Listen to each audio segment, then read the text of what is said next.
Hello everyone, I am here with a true story out of the Angel Guidepost book that I have.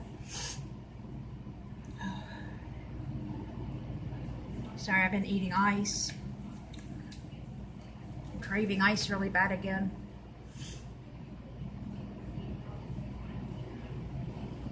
I think my iron's low again.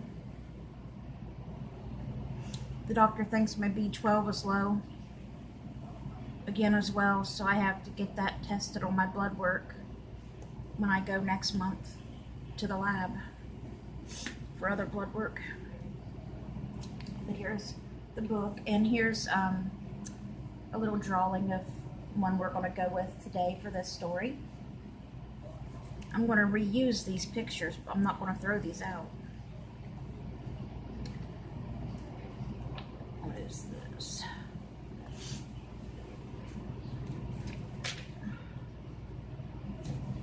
All right. This one is by Kelly Gallinger from New York. I'd held on to an old landscape painting of my late grandmother's only because I liked the frame. A lot of those old paintings and pictures have really beautiful, heavy frames. They're really pretty. And I love those. I love landscape paintings. It's really pretty. Just a little further, just a little further. I reached up to push the plastic box just 1 more centimeter to the left to reach something in my crafts closet. 1 centimeter too far, it turned out. Avalanche. Everything came crashing down. Ugh. Scrapbook paper, glue sticks, beads. Oh no. Unfinished projects, markers, yarn, all scattered across the hardwood floor. The beads, that's what makes it the worst. The beads. My husband, Alan, came running in. What happened? I was getting something out of the crafts closet, I said. I thought I needed a project to give me a lift. I love crafts too. I haven't done any in a long, long time though. Alan looked at the mess. I guess you found one, he said. Cleaning up, ha ha.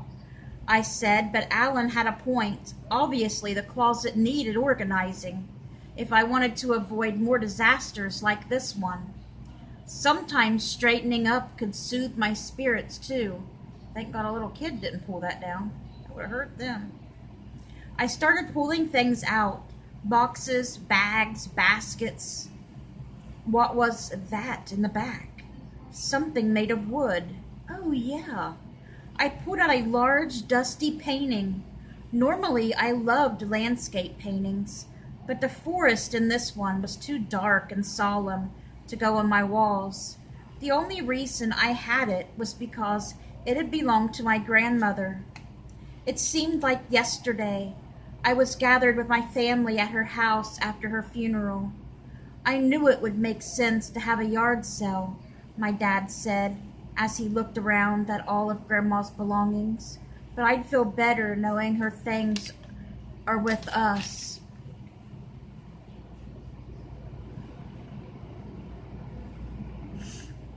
I was reading what was under the picture on the next page. Everyone looked around to see what they wanted to take.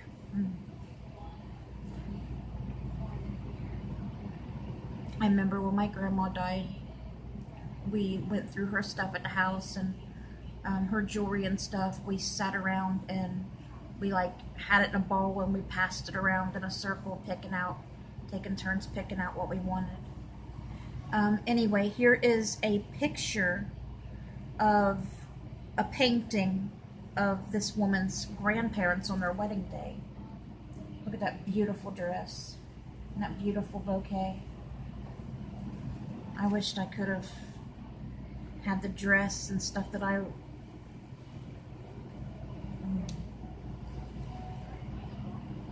it's so pretty.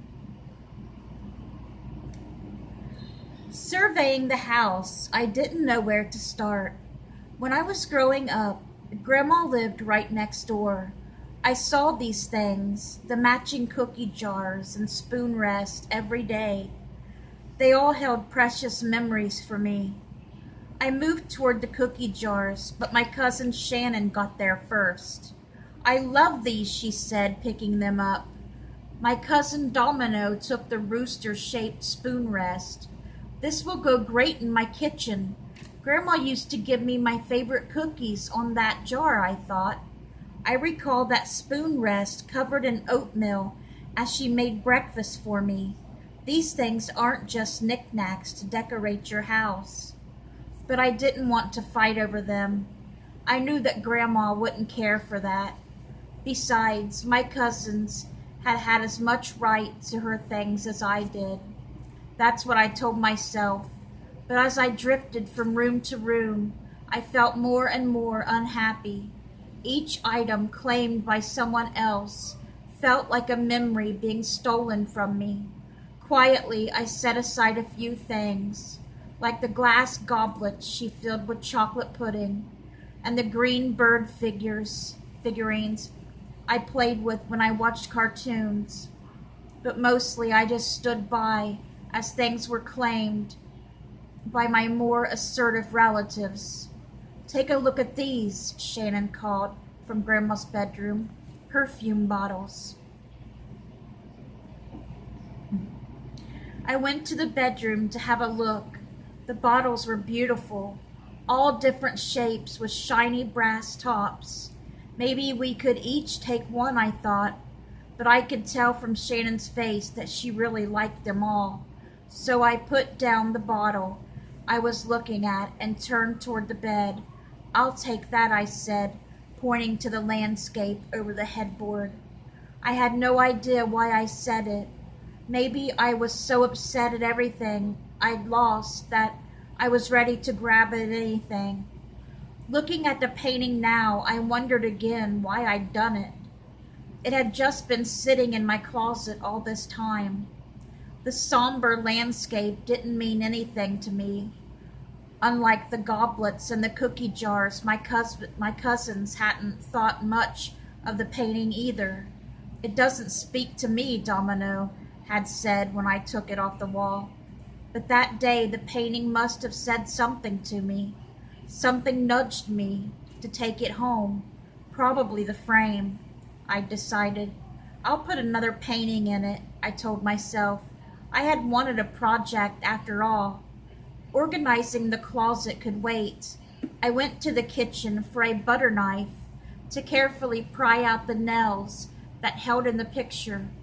One by one they dropped to the floor, the backing slowly falling away from the frame until I could pull it and the landscape out in one swift motion to reveal, oh my gosh, Grandma! For the second time, Alan came running in. Look at this, I said. Under the landscape was a second painting.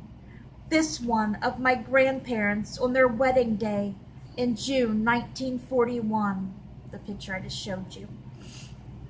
I was looking right into Grandma's eyes. It was like receiving an unexpected visit from her. My spirit soared.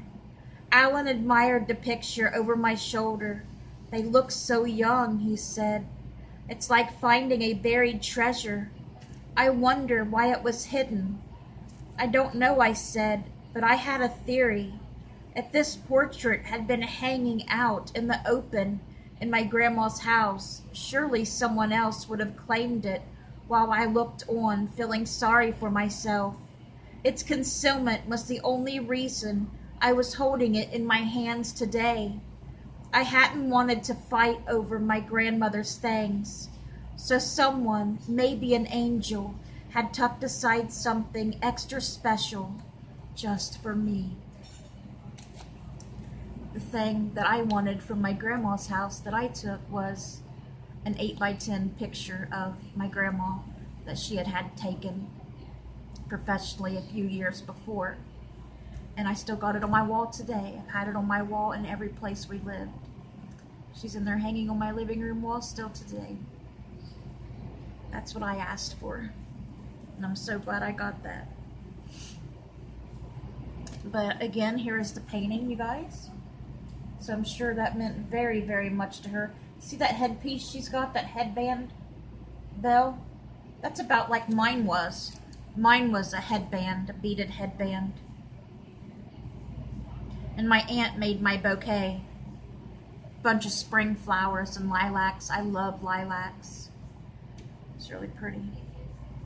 But I hope you guys enjoyed that story, and I hope you have a great rest of your night. Good night, guys.